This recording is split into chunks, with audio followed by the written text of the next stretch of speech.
Ukraine में बिगड़े हालात के बाद वहां से लौटे वडोदरा के मेडिकल छात्र यूक्रेन के मुश्किल हालात किए बयां। एम्बेसी हमें जब भी कुछ भी होता है, हमें उसको ईमेल या वो करते हैं तो उनका रिप्लाई आ जाता है। और उन्होंने 3 बार लेटर इशू किया कि टेम्पररी जिसको भी निकलना वो निकल सकते हैं।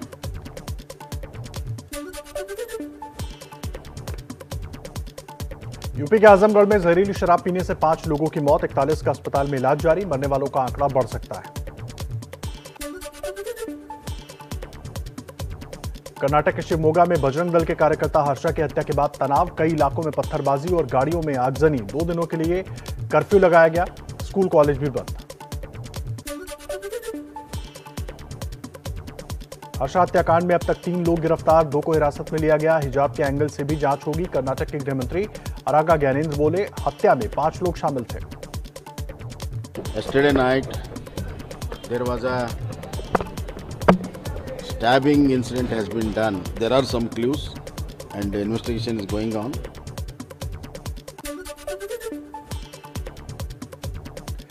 शिवमोगा के हर्षा हत्याकांड में मां ने एफआईआर दर्ज करवाई, कहा गोरक्षा से जुड़े होने के कारण धमकी मिल रही थी। मुस्लिम युवकों पर हर्षा को धमकी देने का आरोप लगाया। शिवमोगा मामले में केंद्रीय मंत्री शोभा करांजले ने कर्नाटक के मुख्यमंत्री को लिखी चिट्ठी, हर्षा हत्याकांड की एनआईए से जांच कराने की मांग की।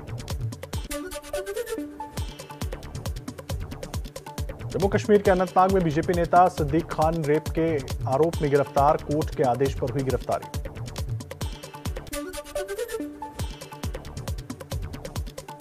मनी लॉन्ड्रिंग केस में दाऊद इब्राहिम के भांजे अली शाह पारकर से ईडी ने पूछताछ की। हसीना पारकर का बेटा है अली शाह पारकर।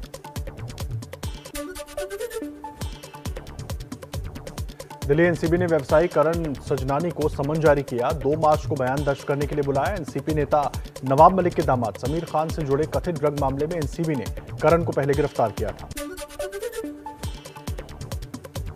गुजरात कांग्रेस के कार्यकारी अध्यक्ष हार्दिक पटेल की गुजरात सरकार को धमकी, 23 मार्च से पहले पाटीदार आरक्षण आंदोलन के सदस्यों के खिलाफ दर्ज आपराधिक मामलों को वापस नहीं लिया गया तो राज्यव्यापी आंदोलन किया जाएगा।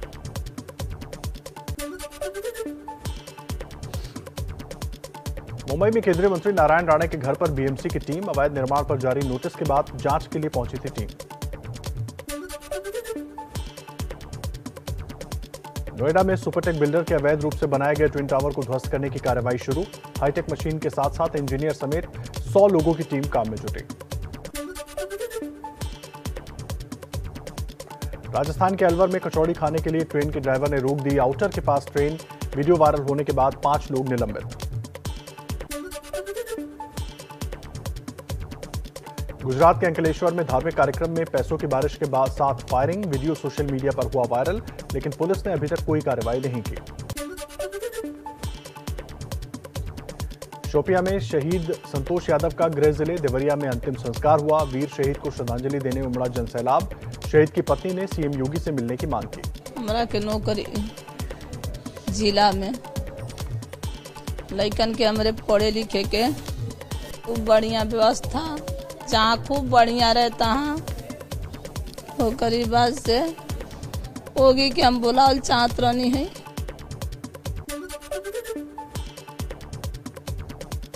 आंध्र प्रदेश के कैबिनेट मंत्री मेकापति गौतम रेड्डी का हार्ट अटैक से निधन। रविवार को ही दुबई से लौटे थे गौतम रेड्डी।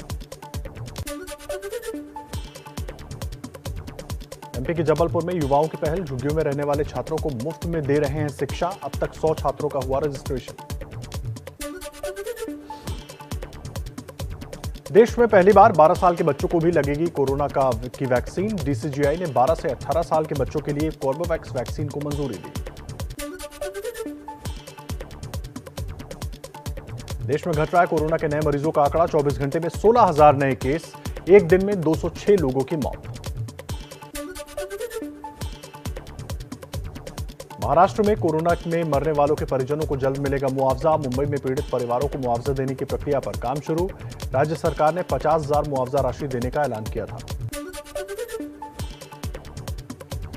यूपी में चौथे चरण के लिए थम गया प्रचार। चौथे चरण के 59 सीटों पर 23 फरवरी को होगा मतदान। प्रचार के आखिरी दिन दिग्गजों ने झोंकी ताकत। हरदोई में सीएम योगी ने समाजवादी पार्टी पर किया साइकिल वाला हमला। कहा, जिन साइकिलों पर बैठकर विस्फोट होते हैं, माताएं बहनें उसे पंचर कर देंगी। हमारी प्रदेश की माताओं बहनों ने तो कसम खा ली है कि कुछ भी हो जाए, जिन साइकिलों पर बैठ करके जगह जगह विस्फोट होते हैं, बमबाजी होती थी, उन साइकिलों को तो पंचर ही करके रहेंगे, उनको नहीं आएगा।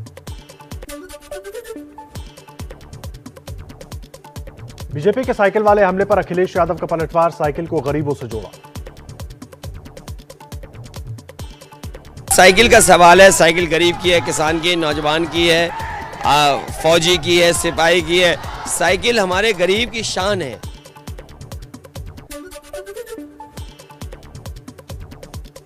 साइकिल आतंक की जुबानी जंग में अखिलेश ने पीएम मोदी के साइकिल वाली तस्वीर शेयर की। नीदरलैंड्स के प्रधानमंत्री साइकिल के साथ पीएम मोदी का स्वागत करते दिखे। पीएम मोदी के बयान पर राज बब्बर का ट्वीट। साइकिल हर किसी के संघर्ष की साथी रही है। बौखलाहट में साइकिल को आतंकियों के हथियार की श्रेणी में गिनाना गलत। चौथे चरण के लिए प्रचार के आखिरी दिन आतंकवाद के मुद्दे पर यूपी में गरमाई सियासत। अमित शाह ने प्रियंका गांधी के एक बयान पर साधा निशाना। इन फिजूल की बातों का तो जवाब देने का तो मुझे की जरूरत ही नहीं पड़ती मुझे, क्योंकि मैं समझती हूँ कि ये फिजूल की बातें हैं। बम धमाके में हमारे लोगों की जान लेने वालों को सजा कराना ये फालतू चीज है क्या? सीतापुर से विरोधियों पर अमित शाह का प्रचंड प्रहार। कहा, योगी सरकार में माफिया राज खत्म हुआ। अखिलेश बाबू के काले चश्मे से नहीं दिखता योगी जी का अच्छा काम। यूपी के सीएम योगी के हरदोई में रैली। बिजली को लेकर अखिलेश सरकार पर बोला हमला। कहा, बिजली का भी मजहब बना दिया गया था। पहले तो बिजली की भी जाति होती थी, मजहब होता था ना कि अगर ईद और मुहर्रम होता था तो बिजली आएगी और होली और दीपावली में नहीं आएगी।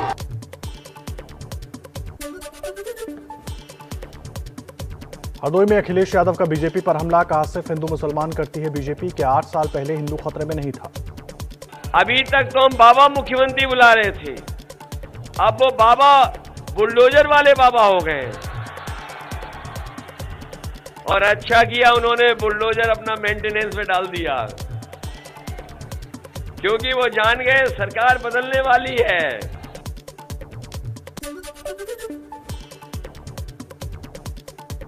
प्रयागराज में बीएसपी अध्यक्ष मायावती ने की चुनावी रैली। बीजेपी, एसपी और कांग्रेस पर हुई हमलावर। बेरोजगारी और पुरानी पेंशन का मुद्दा भी उठाया।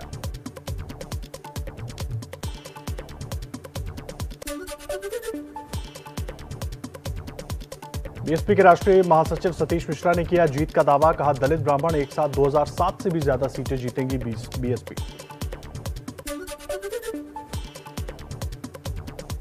छत्तीसगढ़ के सीएम भूपेश बघेल की प्रयागराज में चुनावी रैली। कांग्रेस के लिए मांगे वोट।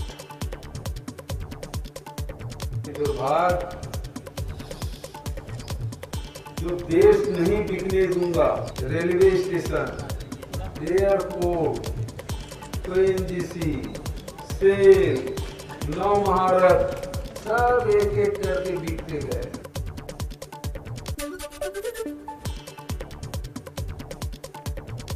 कांग्रेस के सभी 403 विधानसभा क्षेत्रों में शक्ति यात्रा। पार्टी महासचिव प्रियंका गांधी ने लखनऊ के बख्शी का तालाब इलाके में किया प्रचार।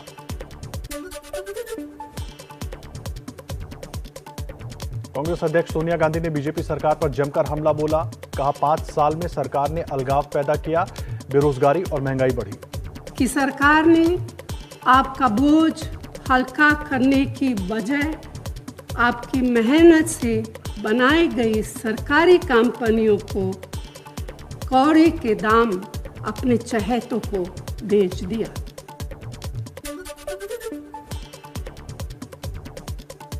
दिल्ली के सीएम अरविंद केजरीवाल ने लखनऊ में जनसभा की। कहा, बीजेपी कांग्रेस के पास कुछ गिनाने के लिए काम नहीं है, इसलिए मुझे आतंकवादी कहते हैं। ये राहुल गांधी, प्रियंका गांधी, अमित। रायबरेली के समाजवादी पार्टी के प्रत्याशी आरपी यादव ने प्रचार के दौरान सवर्णों को लेकर दिया भड़काने वाला बयान। अगर आरपी यादव विधायक बनते हैं, समाजवादी पार्टी की सरकार बनेगी तो सवर्णों का पता नहीं चलेगा कहां चले गए।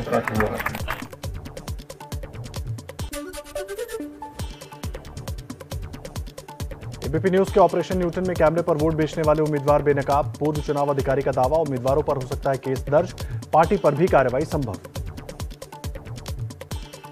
और ये इस तरह के लोग जिन्होंने अपनी पार्टियां रजिस्टर करा रखी हैं इलेक्शन कमीशन के अंडर में, वो इस तरह की सौदेबाजी करते हैं, ये उचित नहीं है और ये एक अपराध है।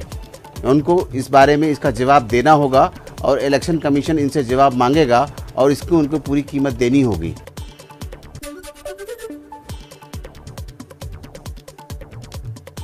समाजवादी पार्टी ने मुख्य चुनाव आयुक्त को चिट्ठी लिखी, अंबेडकर नगर के डीएम पर स्मार्टफोन और टैबलेट बांटने का आरोप लगाया, एफआईआर दर्ज करने की मांग की।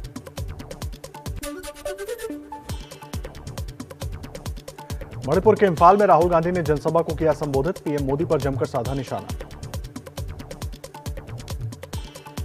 There is also the BJP vision, which we fight. So when the BJP comes to Manipur, not with respect, they come with a sense of superiority.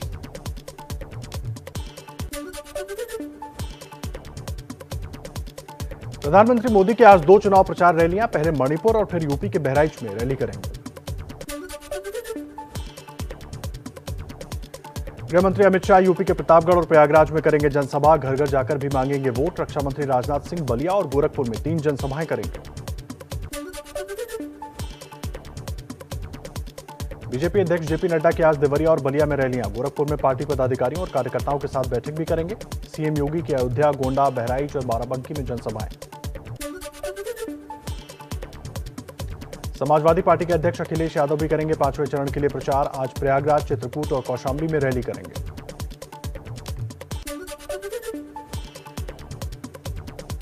BSP प्रमुख मायावती की दोपहर 2 बजे के करीब बहराइच में जनसभा, तो दिल्ली के सीएम अरविंद केजरीवाल गोरखपुर, संत कबीर नगर और बस्ती में करेंगे रैली।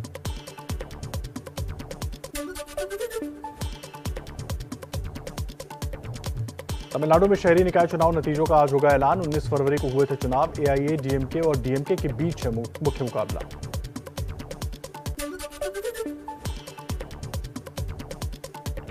हिजाब विवाद पर कर्नाटक हाईकोर्ट में आज भी जारी रहेगी सुनवाई, कर्नाटक सरकार ने हाईकोर्ट में कहा हिजाब जरूरी धार्मिक परंपरा नहीं।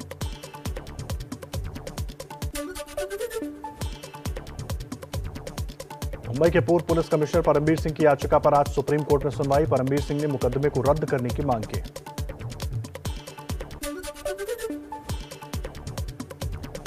पेगासस जासूसी मामले पर सुप्रीम कोर्ट में कल होगी सुनवाई, कोर्ट की तरफ से गठित टेक्निकल कमेटी ने अपनी रिपोर्ट सौंपी, रिपोर्ट पर भी होगा विचार।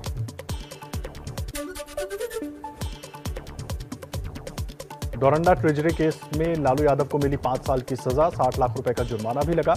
अवैध तरीके से 139 करोड़ निकालने का आरोप, लालू के वकील ने कहा हाईकोर्ट जाएंगे।